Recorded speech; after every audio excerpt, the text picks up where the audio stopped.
বেলাল রাদিয়াল্লাহু আনহুর কথা, তাকে কিভাবে পিটানো হয়েছে আপনারা সবাই কম বেশি জানেন।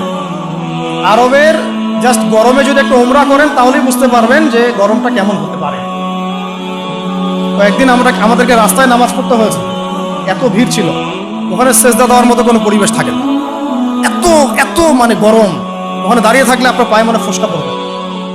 ওখানে একটা মানুষকে সারাদিন শুইয়ে রাখা হলে উত্তপ্ত বালুর মধ্যে, উপরে যদি পাথর চাপা দেওয়া হয় আর সে তখনও বলতে থাকছে আহাদুন আহাদ, আল্লাহ এক আল্লাহ এক, তাহলে তার ইমানের জজবা চিন্তা করুন। এই জীবন মহাকাব্য রচনা করেছে। এই জন্য বেলাল রাদিয়াল্লাহু আনহু সেই ব্যক্তি যিনি মক্কা বিজয়ের পরে কাবা ঘরের ছাদে উঠে আজান দিয়েছেন। চিন্তা করা যায়, তিনি সেই ব্যক্তি যার কথা নবী সাল্লাল্লাহু আলাইহি ওয়াসাল্লাম যখন আলোচনা করতেন তখন বলতেন যে বেলাল, যখনই আল্লাহ আমাকে জান্নাত দেখান তখন তোমার পায়ের আওয়াজ আমি আগে আগে শুনতে পাই। তুমি কি এমন আমল করো? তিনি বলছেন, আমি তো এক্সট্রা এমন কোনো আমল করি না, তবে যখনই আমার ওযু ছুটে যায় তখন আমি আবার ওযু করি এবং সেই ওযু দিয়ে আমি 2 রাকাত নামাজ পড়ি, তাহিয়াতুল ওযু। এটা আমরা আমল করার চেষ্টা করবো। আল্লাহ পাক আমাকে তৌফিক দান করেন, আপনাদেরকে তৌফিক দান করেন।